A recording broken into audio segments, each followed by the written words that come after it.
There has never been a better time than right now to be an e-commerce business operator. And this will not be the best time to be an e-commerce business operator. The best time is in front of us. And that's what I want to talk about today. I talk so much about how to build a great e-commerce business. Today, I want to talk about why I think it's a great idea to be in e-commerce, to be running a business, and what I think the future holds for our space. Basically, I want to make the bull case for e-commerce, and I want to make it in 7 arguments for you today. And this is my survey of the e-commerce landscape in a way that I think will highlight for you what I believe is happening right now and in the future of what's coming next. The phrase is something like, and I'm certainly not the original one here, but pessimists sound smart, but optimists win the future or something like that.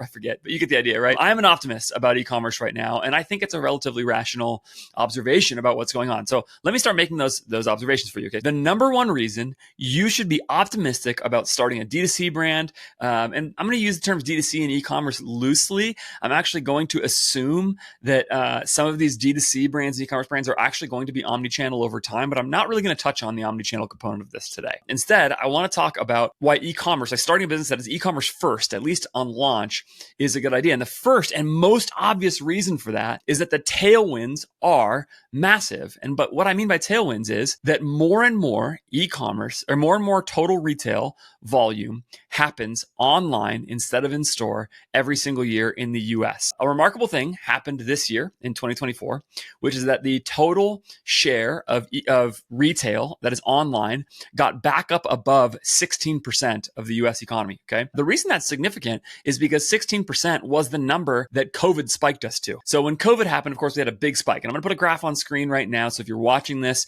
you can see it. If you're just listening, that's okay too. I'll explain it fairly simply. But in the first quarter of 2015, about 7% of all US retail business happened online. That number has now more than doubled to 16%. And if you look at the graph, what you see is, of course, what everybody knows, which is that when COVID happened, there was a huge spike that moved us all online. And then some of those gains stayed, but then it came back down some. And now we've actually gotten back over that 16% number that we had originally reached at COVID. It never went all the way back down. Before COVID, the number was around I think 12%, if I'm looking at this right, 12 or 13%. Had a big spike to 16% for the COVID year. Came back down to about 15%, something like that. Continued to tick down in 2022, and then now has moved back up, okay? And that graph is very clearly up and to the right all the way around. So it continues to be the case that more and more of our total shopping happens online. This is aside from any broader economic growth, right? So this is just a percentage of the growth. So the slices of the pie are getting bigger. It's also possible that the pie is getting bigger. And I'm actually not going to bother to sort of weigh in on whether or not I think the future of the global economy is good, though I think in the long run, over the last 100 years plus or whatever, it looks really, really good. Who knows what is going to happen in the very short term with all of that stuff. But the economy keeps growing over time. And I have plenty of reason to think it will. So I'm relatively optimistic about that too, but that's really beside my case. What I'm saying is more and more business happens online. And that's a really significant tailwind for e-commerce operators because it means there's just less and less sort of barrier to entry. You might even remember the early days of shopping online. I remember this.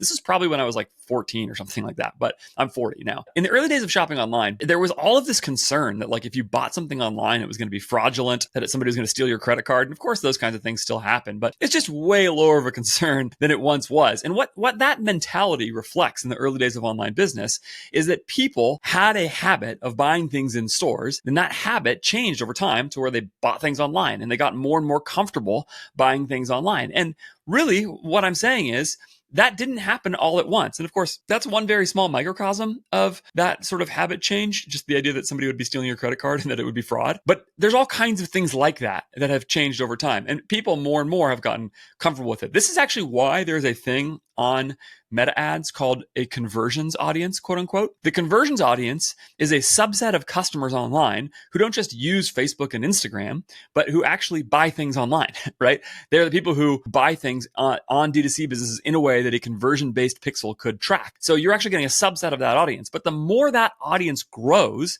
the more people who will do that who will click through an ad and buy, the easier it is to reach more people with your business. And so part of that, of course, is that the total number of people buying things online from D2C businesses grows. Another part of that is that that's, for Meta specifically, there has to be a certain number of people who are willing to click an ad and buy online. And that, of course, that behavioral thing may be more or less specific to a certain audience. But basically, you get the idea, right? The total share of retail happening online is growing. And crucially, I don't see any reason to think it's going to slow down anytime soon. It seems to me that audience is going to get bigger and bigger and bigger over time. And if you do this at the level of customers, not just like total volume of retail, right? That number is also growing. So it's not just like some subset of online customers are outbuying the rest of other customers or whatever. It's actually more customers as well, according to the best data I could find. So that's a really big deal. That's a really big tailwind. And again, if you got into e-commerce in 2015, in that respect, the game is a lot easier now than it was before. Okay, so that's number one. Number two, there is, and this is something I talk about a lot, but it's something I believe in so strongly.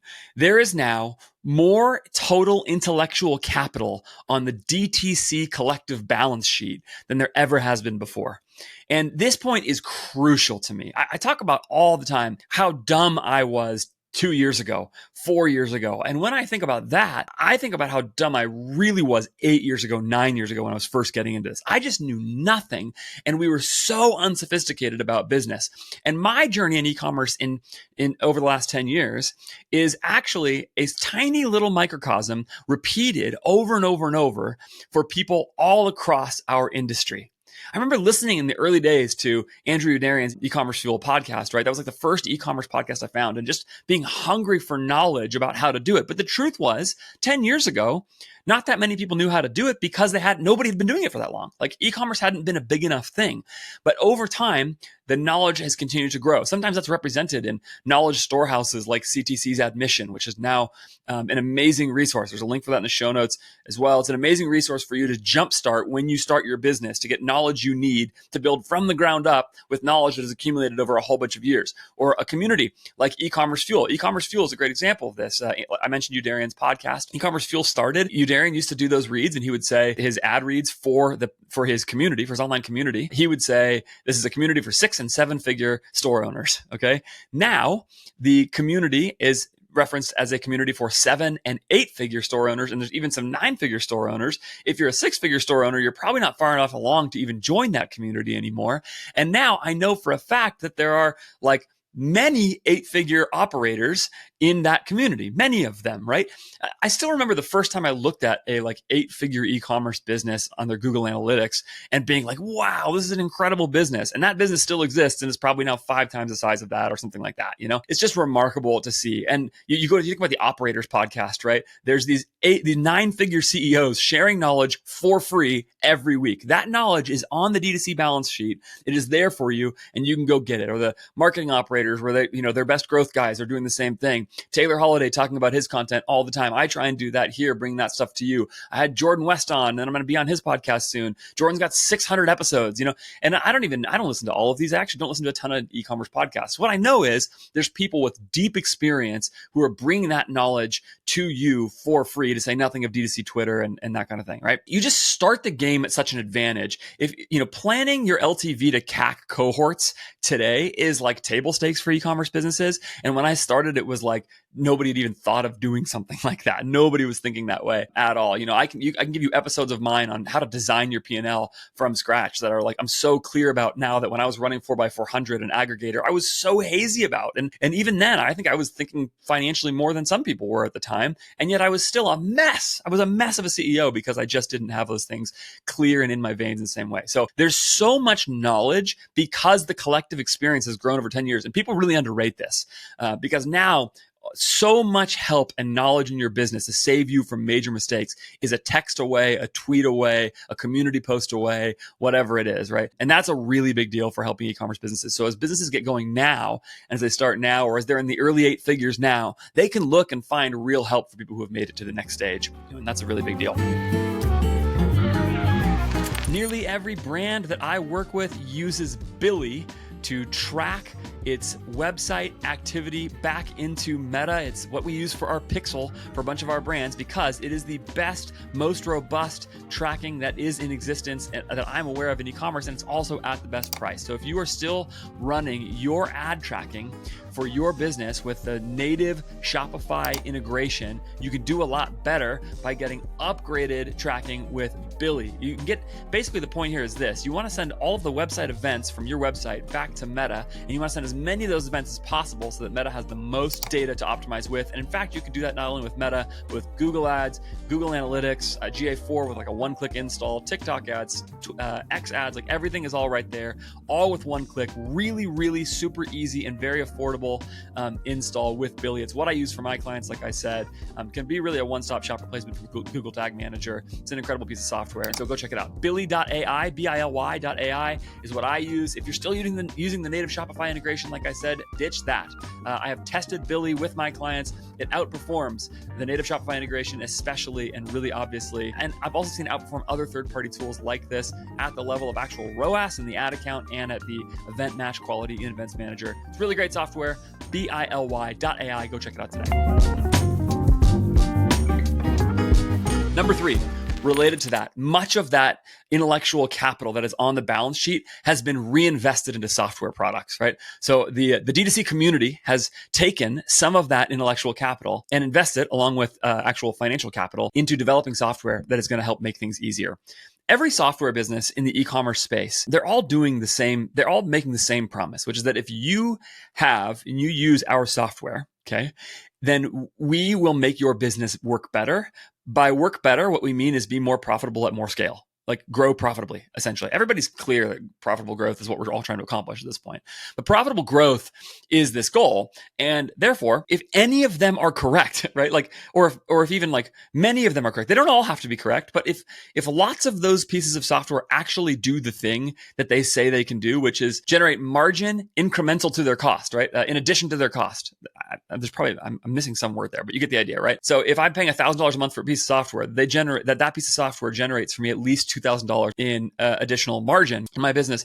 And certainly some of them do that. I think it's easy to underrate that as well. Like these tools exist. Some of them don't, right? Some of them are just bloat on your brand's balance sheet or your brand's income statement for sure. But many of them aren't. Many of them are run really, really well. They're really good tools. They really help you and they create leverage. And that's the whole point of a software tool, as opposed to hiring another human to do something or whatever, is the software is cheaper than the human to do the same thing. And it's leverage. I think about, Drew Fallon and Iris Financial. Like I haven't even used that tool a whole lot. I've had Drew on the show a couple times. Great guy, thinking really hard, real finance kind of thinker. And, a lot of the tools, a lot of the way that somebody would have replicated his tool in the past would have been with a human who was, keeping books in these really specific ways. That human would be more expensive than the software costs, and it would probably be slower and less effective. And therefore, the software represents leverage for a thing that is needed in the business. And if you take that story and expand it out, there's just tons and tons of stuff like this. I'm not going to give you my full D2C tech stack. It's going to be different than everybody else's, but it's like, here's an example. Like IntelliGems is something that I've been using more and more, where it's like, if I launch my brand, as I'm talking about, like there's a good chance I'm going to be able to price test from day one to find a sort of margin optimal price for my business. Like that is so crazy. People pick price out of thin air and it has this massive impact on the business. To say nothing of all the other simple split testing I can do, etc. I've talked about Fermat plenty on here. Fermat is an incredible piece of software. It is an absolute Ferrari of a piece of landing page software. It just takes landing page, and I call it landing page software, but it's more than that. They're a sponsor of mine, but they're sponsor of mine for a reason. Like it really is so much more souped up as a post-click experience than anything else I've ever seen like it. And that just didn't exist that long ago. And of course, at the center of all of this is Shopify itself. Shopify becoming the undisputed leader means that all of these software developers build on top of Shopify, right? So Shopify itself is better than it used to be, but also its central gravitational pull in the world of e-commerce also helps align all of these resources towards entrepreneurs, and it sort of directs them, right? So instead of Drew building Iris for WordPress, because that has 50% of e-commerce sales, and the Fermat guy is building Fermat for Shopify, but like you have to choose between those, everybody builds on Shopify, which which means there's multiplying value to the software that's available to you. I think that's a big deal. I think it makes it a lot easier to run e-commerce businesses when you do it effectively. Again, you have to be careful about bloat, but I think it really matters and it really helps. And that's how I think, like I said, the intellectual capital that's on the D2C balance sheet actually gets redeployed into the actual brands in our space. Okay, if you think of all of us working together as having in that respect. Number 4, this is something that I'm seeing more and more and believing more and more, and is also a huge deal, and that's increasing viable customer acquisition channels. This is not too surprising. It fits with number 1, the idea that there's total retail US that is growing, but it's actually, because the more customers there potentially are, then potentially there's more digital ways to reach them. But Meta has ruled the roost for 10 years and probably longer than that, honestly. They've been so overwhelmingly the next best place to spend your next dollar for so long that, yeah, it's been a frustration for a lot of people. I'm going to talk more about Meta in a second. But the thing I want you to think about first is that there is not an a priori reason that Meta should be the only player in the space. Like, there's nothing magical about Meta that makes it so they're the only ones who could figure out an ad network that works, right? Like, at some point, other players in the space can and will figure out ways, or at least should be able to figure out ways to make it so that a digital ad served to a customer can result in a click and result in a purchase, and that a conversion-based audience on that platform is a real thing where there's a positive ROI on it. Again, there's no a priori reason why Meta wouldn't be able to do that. There's maybe a little counter argument to what I'm saying here, in the sense that, like, the news feed or stories or reels, like that method of engaging, that mode of interacting with ads online is so much better than, say, a banner ad, which people have banner blindness to. Whereas, a banner is an old, digital image banner, right, is so disruptive to a reader's experience on a website. Whereas a newsfeed ad is actually right in line with their experience. It takes up the whole screen, whatever. So it's just way less, you don't get blindness to it in quite the same way. And so in that respect, maybe Meta has a unique advantage because the tool works for that. But there's no reason to think that that's the only tool that can do that, right? And that's kind of the point. And the most obvious of these, well, first of all, actually, before I say anything else, Meta itself has not actually declined. Meta is still amazing. And one of the reasons for that, again, is if there's an expanding pool of customers who are buying things online, then even as more and more ad dollars go to Meta, there's actually more and more inventory available of people who will convert just based on that. And that's before you talk about what Meta has consistently done, which is opened up more inventory on top of that as trends change, etc. So the most obvious and biggest of those early on was buying Instagram. But then, of course, they opened up stories on both Facebook and Instagram. They opened up reels as well. And I'm sure they will find more ways in the future to open up available inventory and volume. I'm sure, for example, that Meta at some point will have Instagram shops the same way there's TikTok shops, and it can't be that far off, or Facebook shops in similar, I'm not sure what their plans are, but there you go. So right now, people will say this thing, which Meta's getting harder every year. CPMs are going up, but I don't see a problem with CPMs going up. CPMs going up is fine. In my experience, the higher the CPM, the higher the ROAS, like at least at the level of the ad account. CPMs are positively correlated to ROAS. And that's because Meta's really good at delivering a higher value thing when you pay a higher price for it. CPMs going up is only a problem if it's directly competing away margin, but it's not necessarily the case, because if it's actually more efficiently allocating your dollars to the best place, then it doesn't really matter if CPMs go up as long as the conversion rate goes up with it, right? And so far, that's actually exactly what's happened on Meta. I was looking at an account today where I was paying $3.50 per click. And 7 years ago, that would have made it absolutely impossible for me to win on Meta. And I haven't seen a 20-cent click on Meta in a really long time, right? But you know what? These businesses are all bigger than they used to be. People are spending more on Meta, not less. Like I just said, there's more retail happening online. There's just no indication to me that it's actually a problem. So Meta itself is still the next best place to spend your next dollar. And that hasn't actually slowed down. People have sort of a doomsday mentality. They've been worried about that for a long time. They've had this feeling like, we're too leveraged on Meta. And maybe, I don't know, maybe there's a day where that comes. But right now, I don't see that. Like, people have been prophesying that for a long time now. And so far, they have not looked correct. The Meta spend is as good or bigger than ever. Incrementality tests continue to show Meta is the next best place to spend your dollar, and that hasn't seemed to slow down, as businesses just have only gotten bigger in that time. If you're watching this episode and you are thinking about the future of e-commerce, I'm going to be there with you when it comes, as long as you subscribe to this show. All kinds of great content coming. Don't miss it. Subscribe. Alongside that, though, back to the point that I was originally making, there are now actually other ad networks that look like they're really coming alongside it. So AppLovin is by far the number one version of this that I see. I've said this in a couple places. In my 10 years in e-commerce, I haven't seen something come on the scene with the potential of really representing truly incremental spend really fast and really easy, frankly, like AppLovin has. AppLovin, if you don't know, right, is an ad network for mobile games, basically. You can imagine that like there's just sort of endless potential volume here. Mobile games is a particular experience, but people play a lot of mobile games, and there's a bunch of other mobile apps out there where they can expand that too. And people are getting 20, 30, 40% increases in their meta spend just by running their same meta ads in AppLovin. And this is one of the things that's really important to say about AppLovin right now, is that it works. The clicks are like a fifth of the price, a sixth of the price sometimes of what I see on Meta. And that suggests to me that the CPM dynamic I just described with Meta hasn't actually kicked in with AppLovin yet. You can't even, there's so many things. Here's really the point. It's really under optimized still. It's obviously under optimized. I spent a half an hour today for a client trying to load an ad into AppLovin, but it was such a clunky, buggy experience that it was like a giant mess. It took me forever, and I had to get the account manager involved because I was just trying to literally just build an ad. Okay. Now I'm sure I was doing something wrong and something stupid, but also it's probably because it's still early stage. And there's like limitations in the ad units you can use. There's all of these things. And when I look at that, I take that as a really good sign, because what it suggests to me is they have so much more room to get better, and they're going to do it because there's so much money there for them to do it, right? So it's just worth too much money. Apple's a giant publicly traded company with a huge market cap, all kinds of resources, endless amounts of demand. They have all of the ability in the world to pour resources into making it better at every possible level, at the level of machine learning, UI for media buyers, algorithms, ad units that they can open up, expansion of inventory. Like, it's so early and it works. And that suggests to me that if there's another meaningful channel where people can spend money, it could have a huge wind. It could provide a huge wind at brands' backs, right?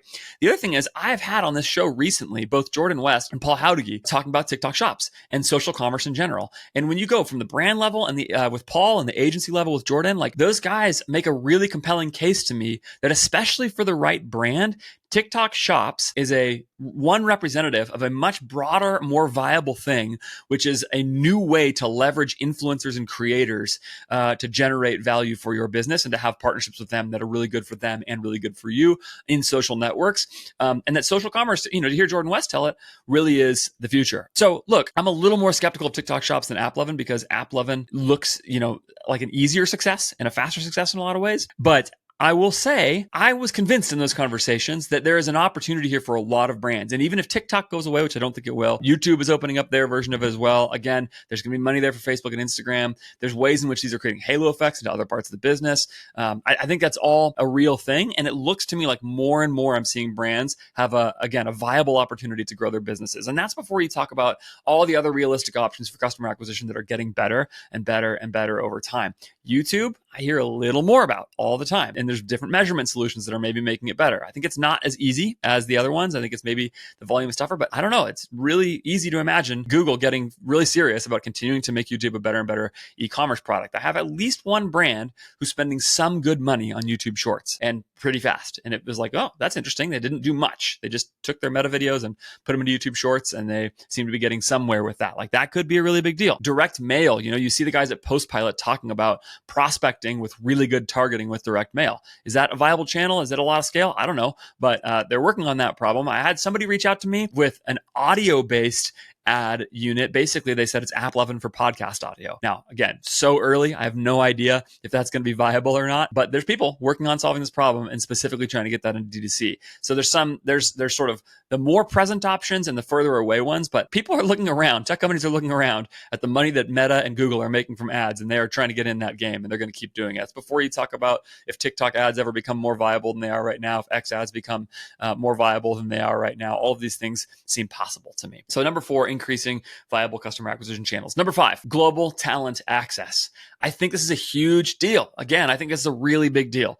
There continues to be awareness of the P&L value of adding global talent to your business, because you can get incredible talent from all over the world to work on your business in a way where you can pay at the top of the market in other countries, and you can pay below market rate in the US. And the opportunity to access global talent and the essentially brokers that are in the way that are helping make those connections for you is, again, really, really, really helpful. I have at least one client who's working with amazing talent, and that talent is in South America for him. I've talked to Maytab Bogle on this show multiple times about he hires people from Canada for his US-based businesses, sometimes in Mexico as well, sometimes in the Philippines for other things, right? So he's looking all over the place because the P&L value is just so strong. And of course, as you know, More Staffing has been a sponsor of mine for a long time. I love to talk about them anytime I can because they've been revolutionary in my business, and I really mean that. My business simply could not exist the way that it does right now without them. My coming e-commerce brand could not, I actually think I would not have been able to start it without them. I really mean that. Like the way that I'm doing it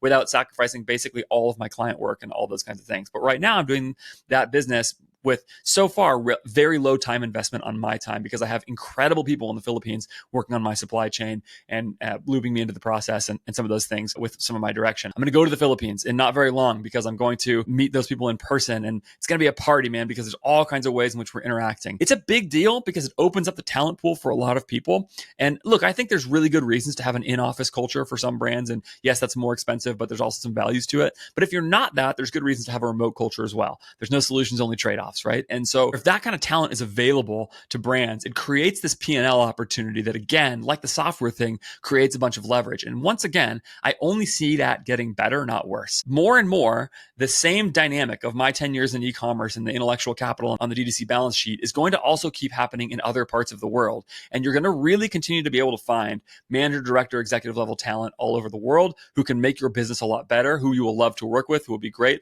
And there's not really any reason to keep it in the US. So that's going to be a win for people on every level. And I think that's only also going to get better and more interesting, again, as the sort of intellectual capital spreads, as the opportunities and the brokers and the agencies who can make those connections for you spread as well. So number 5, global talent access. That's a big deal on e-commerce brands P&L. Number 6, what about the M&A market? So this has been one of the reasons why it's been harder in e-commerce for the last few years, is that valuations have decreased. And this is directly a result, of course, of the post-COVID inflationary environment in the US, the reality of the end of zero interest financing that's available, right? And basically a lot of different things on the interest rate side that have depressed the values of e-commerce business and slowed the demand side on the M&A market. So if you're going to sell your e-commerce business, it's been harder to sell it over the last few years. There's a lot of capital that has been dried up. And I watched it happen with 4x400 and some of those things where as they went to go take different brands to market, they had multiple deals where when the capital call went out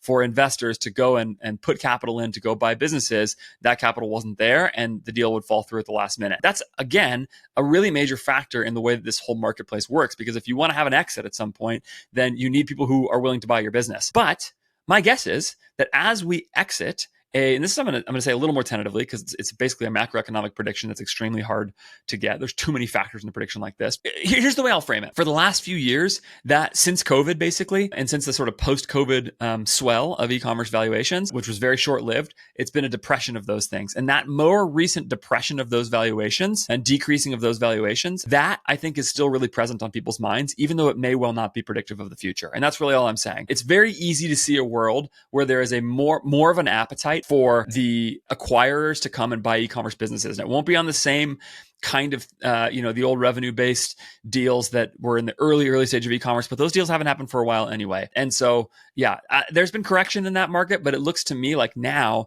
there's all kinds of reasons to think there's going to be more capital, going to be more investment. And I think that's going to get better. And again, it's going to be a fertile soil for you to go and sell your e-commerce business when it's time. And number 7, this is going to sound maybe like a silly thing, but I think it's important. What about positive unknown unknowns? The idea of an unknown unknown, I think was coined by Donald Rumsfeld, But the idea is like there's different kinds of scenarios about what's going to happen in the future. There's no knowns, for example, things that not only are going to happen, but they're going to happen, right? So you're aware that they're going to happen. There's certain things that are going to happen and you know about it. And I'm not going to go through all 4 of these, but there's also different things like that, right? Where there's unknown knowns. Like there's a certain thing that's going to happen, but you're not aware of it. Okay. So an unknown unknown would be something that is contingent in the future. Nobody knows it's going to happen. It's totally uncertain that it's going to happen. And also, you don't know that you don't know it. A really clear example of this would be COVID. Not only was COVID something that nobody saw coming, nobody thought about how it was going to possibly happen, right? It wasn't in people's consideration at all. It wasn't in their consideration window of possible outcomes. And this is like one of the really hard things about predicting the future is that there's unknown unknowns. There's things that you just have no idea. You're really removed from any possibility that they could happen, okay? And COVID for e-commerce business, at least initially, there's an argument that this was actually hurt in the long run because of some of the interest rate ramifications, but at least initially generated a whole bunch of value for e-commerce businesses. So for all of the negatives of COVID, and there are many, okay, I'm not trying to frame it another way, for this really specific group of people called e-commerce brand operators, COVID actually provided a ton of value to their businesses. They were in a weird way, they're winners in the COVID outcome, right? Again, there's some downsides too, but for at least some time, they're winners. And nobody could have seen that coming. And this is the thing that I think people do. And the reason I bring it up is people have a pessimistic mentality, and they probably should. You should save because there are negative unknown unknowns. This is the reason to have a savings account. You know, if you're an agency owner and somebody fires you that is a good client and you didn't see it coming, right? Well, that's suddenly money that you don't have anymore that you were going to have in the future, okay? That can happen. And so you have to have some savings account, right? There could be all kinds of reasons why something goes right or wrong in your e-commerce business and it hurts. And so you have some savings and having some cash built up is a good thing. But there are also positive unknown unknowns. And this is what everybody underrates.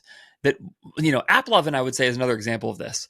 Nobody, like, you could make it a prediction like I just did that more of these will come online, but nobody saw mobile game ad inventory coming. And yet suddenly there's this new player in the space that maybe meaningfully impacts a whole bunch of businesses. It's still early. I'm not ready to go all the way that AppLovin is for sure the future, right? It's really early, but it seems to me that it has a lot of potential and nobody saw that coming. And nobody was, you know, whatever. They're all just sitting there and trying to crack YouTube, you know, and at some stage in the business, and that's fine. But what happens if something else like that happens? What happens if someday we all wake up and,